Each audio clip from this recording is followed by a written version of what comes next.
It was a brutal week for the markets. The PSEI was on a 4-day losing streak while the S&P 500 broke down of the 20 EMA for the first time in 120 trading days. Is this the end of the market rally? Let's discuss. My name is Dan Slim and welcome to another episode of Monday Market Outlook. Inflation and employment. These economic data points have been driving the markets for quite some time now. We may be starting to sound like a broken record, but it is what it is. And inflation numbers came out last week at 3.7% for the Philippines, which is good news at least, as it was a bit below the 3.8% consensus forecast.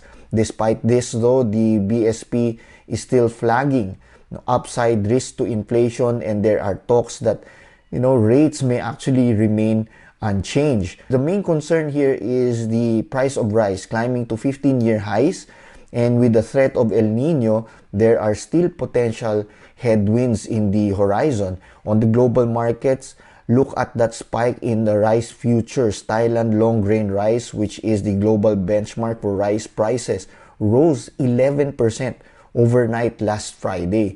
And if we look at other commodities like cocoa, they are on all-time highs, right? Coffee rallying to 52-week highs. Palm oil also on the rise. US oil again rallying back to almost $90 per barrel due to the escalating conflict in the Middle East.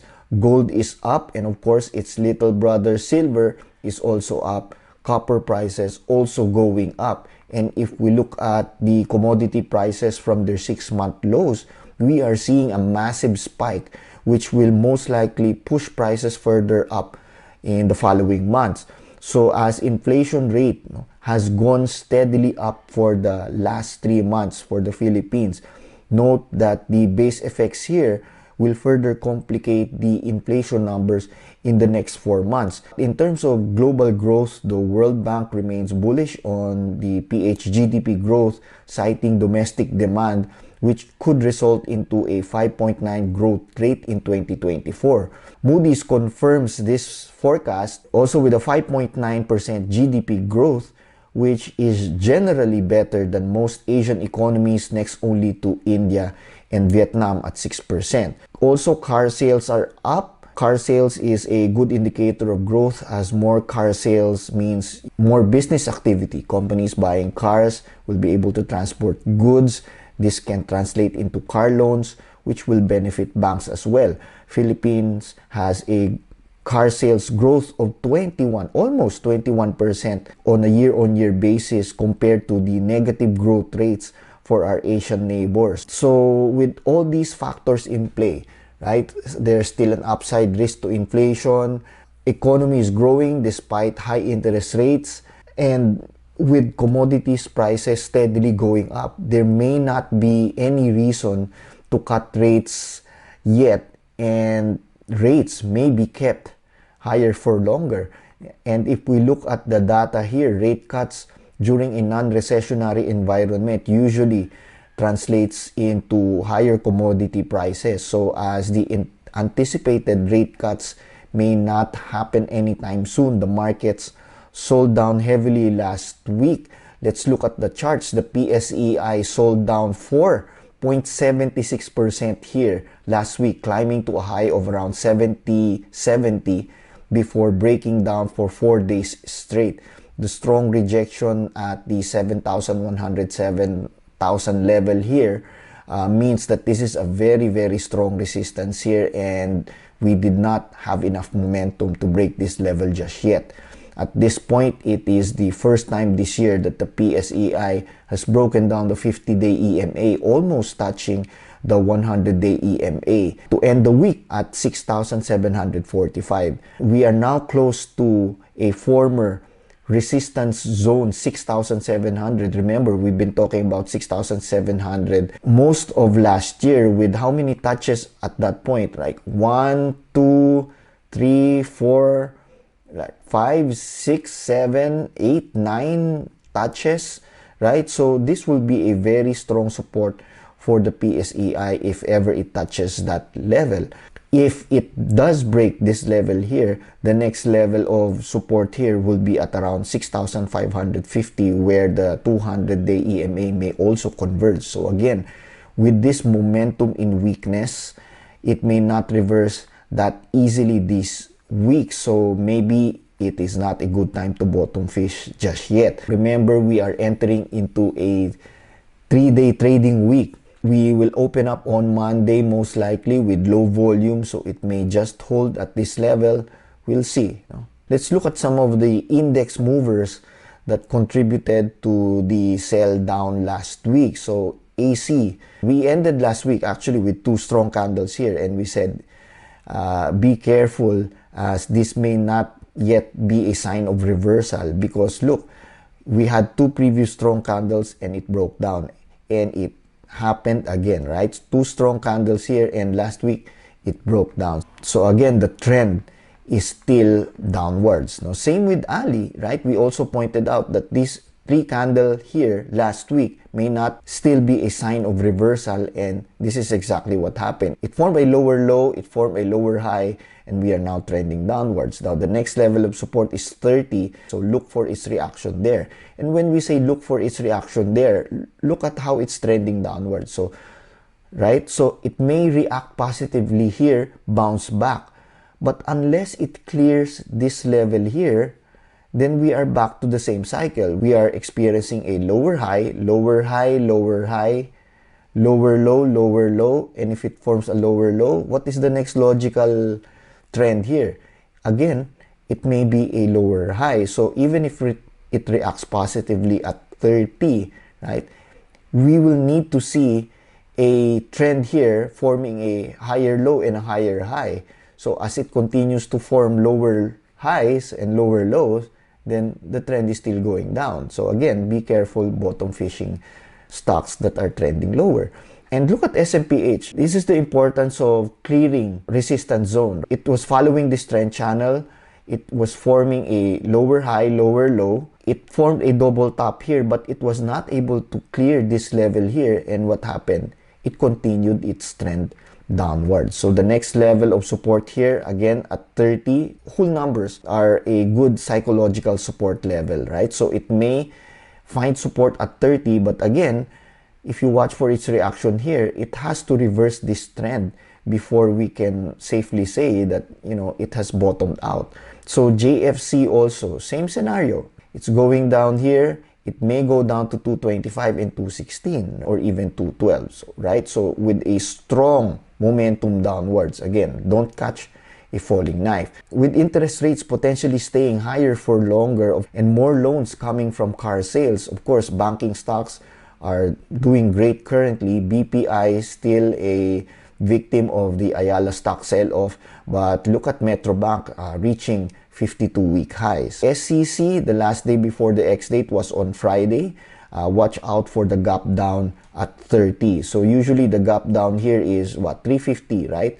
So if the dividend is 350, this is what, 33.65. So 33.65 minus 350 is like 30 pesos and 10 cents. So it may most likely gap down to 30 pesos when it opens on Monday, right? So DMC has declared dividends at 72 cents per share with an ex-date of April 19. Of course, GT Cap still strong because of rising car sales. Let's look at RCR.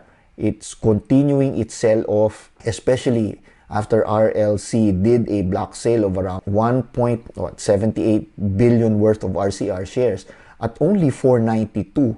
Again, we could potentially see RCR find support at 496. Though at this level, it will be a challenge for RCR to bounce back, as really the optimal level for a bounce back is the 0.38 and 0.5 fib. But you know, this is a REIT. If it goes down 495, if it goes down 484, all the better for us. We may be able to get RCR with a 7.9 to what, 8% yield, which is a very spectacular yield. Of course, we want to avoid buying RCR at what, 520 or 510 when we can actually get it potentially at 484, which is why we are tracking this price channel. But nevertheless, the yield is still a very attractive 7.7 if you entered RCR at 510 or 507. Now, for those looking at URC, commodity prices are bad news for URC, especially cocoa prices. The bounce back here is actually just the company buying back shares. So let's see if this can form a higher low and then break out of 108 and form a higher high. Again, this will establish a trend upwards. But if it doesn't, of course, the next level of support would be at around 97 or 98. So onto the global markets. Employment data was the market driver for the US as the non-farm payroll numbers came in, increasing to 303,000 from the 214,000 expectation. Then unemployment rate actually went down to 3.8%, meaning more people have more jobs compared to January at 3.9%. So with the non-farm payrolls to new highs since July and with unemployment rate steady at 3.8%, remember that US economy is still growing at 3.4% and they are starting to revise the GDP growth rate numbers for 2024. Then ADP employment was also announced earlier last week, coming in at 184,000 compared to 148,000 expectations. So it does not look like inflation will be tamed anytime soon, which is why Fed Kashkari has floated the possibility of no rate cuts this year, given the strong numbers. I mean, why would you even cut rates if the economy is growing despite the high interest rate environment? So what happened? This sent the S&P 500 to pull back below the 20-day EMA where it has never been broken since November of last year. So this now presents an opportunity for the bears to come in and potentially take control. But what happened? This indicator saved the markets on Friday. Average hourly earnings came in at 4.1%, showing a significant decline over the past year. So many believe that wage growth is the true driver of inflation, not just the number of jobs available.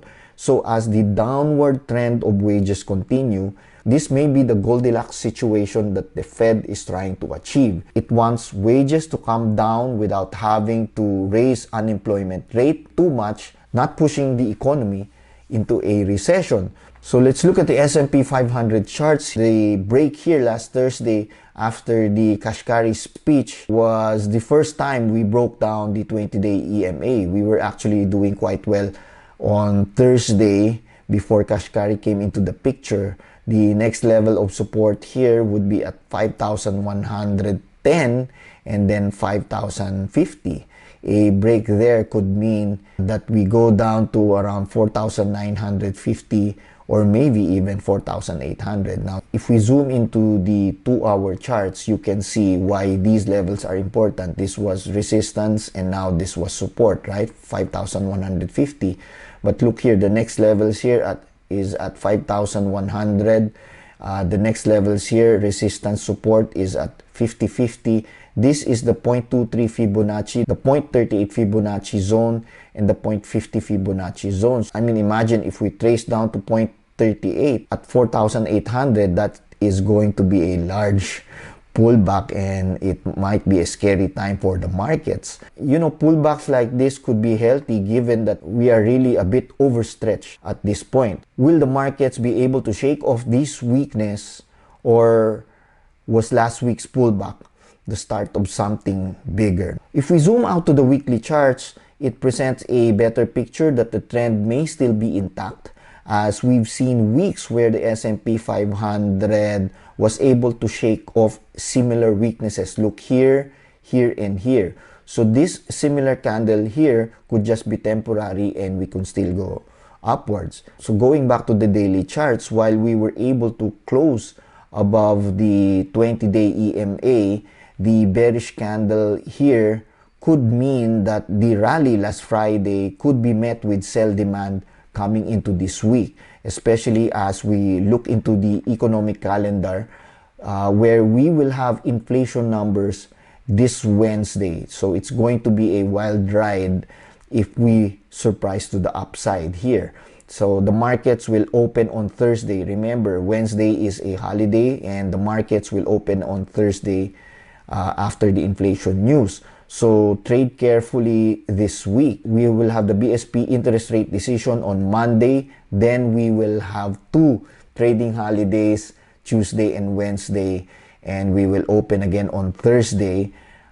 And we will see what kind of news Thursday will bring us when the inflation numbers in the US are announced. Unemployment rate also coming in on Wednesday, but it's not going to be a big issue here. The FOMC meeting on Thursday. Let's see how the market reacts to the minutes. For now, let's wait for the sell down to abate in the Philippine markets. Let's continue to hold on to the US markets. Remember, we will only have 3 trading days next week. It may be a quiet day on Monday, but we may see some volatility come Thursday and Friday. Let's just await for better trading opportunities to present themselves. In the meantime, that's it for this week. Please like this video if you found the information useful. Please subscribe to the channel for more updates. And again, good luck on your trades. Please manage your risk accordingly. And I'll see you again next week. Bye-bye.